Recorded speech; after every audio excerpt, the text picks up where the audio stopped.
Hello बच्चों, JEE mains 2024 की series में आप सभी का स्वागत है। आज मैं एक नया क्वेश्चन से लेके आया हूँ जो जेई मेंस 2024 में जनवरी 29 को मॉर्निंग में पूछा गया क्वेश्चन था। आप एक बार क्वेश्चन को पढ़ लीजिए। क्या है क्वेश्चन में? बेसिकली केपी दिया हुआ है, केसी की वैल्यू पूछ रहा होगा। केपी और केसी के बीच में रिलेशन हमसे पूछ रहा है, तो हमें पता है कि केपी और केसी के बीच में क्या रिलेशन होता है। तो KP equal to KC RT के पावर डेल्टा एनजी। अब डेल्टा एनजी क्या होता है? तो अगर हमें कोई रिएक्शन दिया हुआ है तो gaseous mole of product, product के साइड में कितने गैसियस मोल है minus gaseous mole of reactant, gaseous mole of reactant कि रिएक्टेंट के साइड में कितने गैसियस के मोल है। अगर उन्हीं को सब्ट्रैक्ट कर देते हैं तो हमें क्या मिल जाता है? Delta NG. और यही डेल्टा एनजी हम आरटी के पावर रख देते हैं तो हमको मिल जाता है। अगर डेल्टा एनजी की वैल्यू अगर कहीं पे जीरो आ रही है तो इसका मतलब क्या होता है कि केपी और केसी की वैल्यू बराबर हो जाती है। केपी और केसी की वैल्यू बराबर हो जाती है। अगर डेल्टा एनजी की वैल्यू जीरो नहीं मिलती है तो केपी और केसी की वैल्यू बराबर नहीं होती है। तो ये एक छोटे से पॉइंट्स है। अगर कभी किसी जैसे नीट के एग्जाम में जनरली ऐसा पूछता है कि नीट में जनरली ऐसा पूछता है कि कौन से किस रिएक्शन के लिए केपी और केसी का वैल्यू बराबर होगा, तो उस केस में आपको सिर्फ डेल्टा एनजी चेक करना है कि अगर डेल्टा एनजी की वैल्यू जीरो तो केपी और केसी बराबर, डेल्टा एनजी की वैल्यू जीरो नहीं है तो केपी और केसी बराबर नहीं होंगे। ठीक है, तो अब हम यहाँ पे देख लेते हैं। हमें केपी की वैल्यू दिया हुआ है, कितना दिया हुआ है? तो हमें केपी इक्वल टू 0.492 और हमसे केसी की वैल्यू पूछ रहा है। टेम्परेचर हमको दिया हुआ है, टेम्परेचर कितना दिया हुआ है? 300 केल्विन दिया हुआ है। और आर की वैल्यू हमें पता होती है कितना होता है। तो आर की वैल्यू दिया हुआ है, क्वेश्चंस में दिया हुआ है 0.0821, तो हमें दे चुका है। अब यही फार्मूला लगा देते हैं। तो केपी इक्वल टू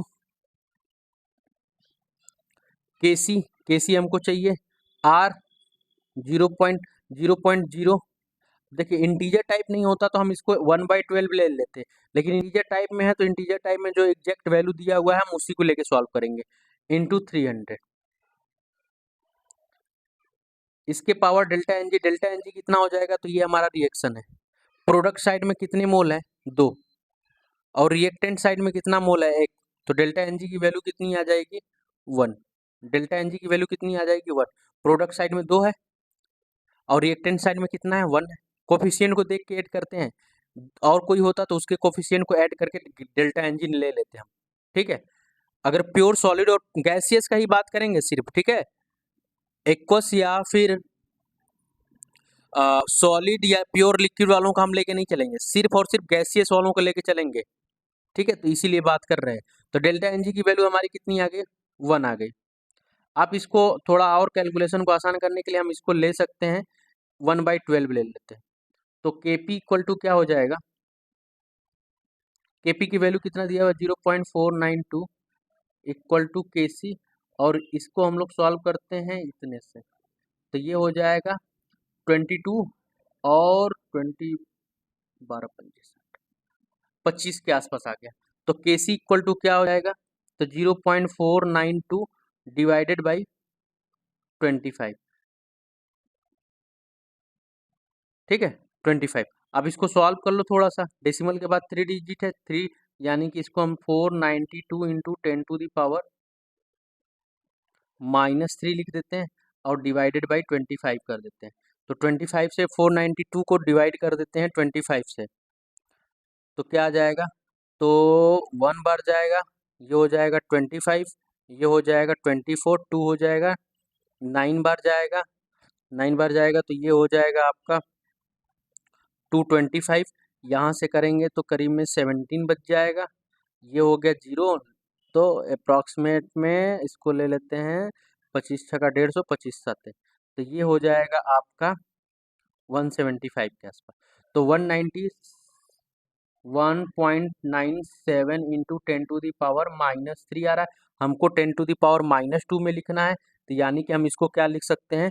तो 2.0 इंटू 10⁻⁻²। तो यानी कि केसी की जो वैल्यू आ जाएगी वो 2 आ जाएगी।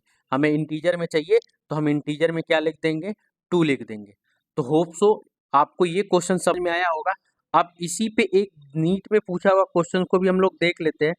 नीट में जनरली हमसे केपी और केसी के बीच में रिलेशन पूछता है। शायद ये है, नहीं ये है, नहीं, हाँ ये है क्वेश्चन। आप इस क्वेश्चन को देख लो, ठीक है। In which of the following equilibrium KP बराबर केसी। ये नीट 2024 में पूछा हुआ क्वेश्चन, इसी साल जो नीट हुआ था उसमें पूछा हुआ है। तो जब भी आपसे केपी और केसी इक्वल नहीं होंगे उस केस में हमें क्या करना होता है, केपी इक्वल टू नॉट केसी। तो इस केस में आपको क्या देखना होता है, डेल्टा एनजी की वैल्यू 0 नहीं होनी चाहिए, ठीक है। अगर हमें केपी बराबर केसी लाना होगा तो डेल्टा एनजी की वैल्यू 0 ला दो, और केपी नॉट इक्वल टू केसी लाना होगा तो उस केस में डेल्टा एनजी की वैल्यू 0 नहीं लानी होगी, ठीक है। क्यों, अगर 0 आ जाती है तो क्या हमने फार्मूला लिखा था, KP equal to KC R T के पावर डेल्टा एनजी, और डेल्टा एनजी की वैल्यू अगर हमने 0 रख दिया तो KP equal to KC R T के पावर क्या हो गया 0, और 0 की वैल्यू कितनी, किसी के पावर 0 की वैल्यू कितनी हो जाती है, 1 हो जाती है। तो केपी इक्वल टू क्या आ जाता है, केसी आ जाता है, ठीक है। तो यहाँ पे आप चेक कर लो। अब देखो पहला इक्वेशन, यहाँ पे सीओ गैसियस है, वाटर गैसियस है, CO2 गैसियस है यहाँ पे। तो यहाँ पे हमने रिएक्टेंट साइड में 1 2 1 2, तो प्रोडक्ट साइड में भी हमारे पास कितना है 2, रिएक्टेंट साइड में भी हमारे पास कितना है 2, तो 2 - 2 जाएगा तो 0, डेल्टा एनजी की वैल्यू 0, यानी कि इस केस में केपी बराबर हो जाएगा केसी के, ठीक है। आप इसको देख लेते हैं। तो इस साइड में प्रोडक्ट साइड में कितना 1 1 2, और यहाँ पे रिएक्टेंट साइड में कितना है 2, तो 2 - 2 जाएगा तो 0, तो केपी बराबर क्या हो जाएगा, केपी इक्वल टू क्या आ जाएगा, केसी आ जाएगा।